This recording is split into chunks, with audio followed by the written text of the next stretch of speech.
మనందరం ఇంట్లో ఉన్నప్పుడు ఆరోగ్యం గురించి అన్ని ఆహారాలు మంచిగా తింటూ ఉంటాం. మరి ఎప్పుడన్నా ప్రయాణాలు వెళ్ళినప్పుడు మంచి ఆహారాలు తినక ఇబ్బంది పడుతూ ఉంటాం.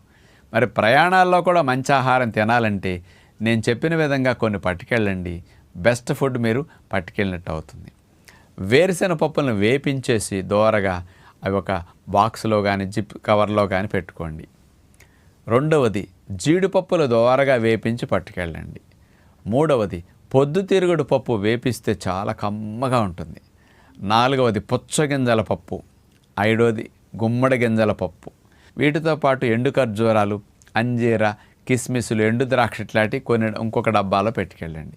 ఈ డ్రై నట్స్ వేపించినవి, డ్రై ఫ్రూట్స్ కూడా ఉంచుకుంటే ఎక్కడికి వెళ్ళినా రోజుకు 1-2 సార్లు వీటిని తినేసి ఫ్రూట్స్ తింటే మంచి ఆహారం మీరు తిన్నట్లు అవుతుంది.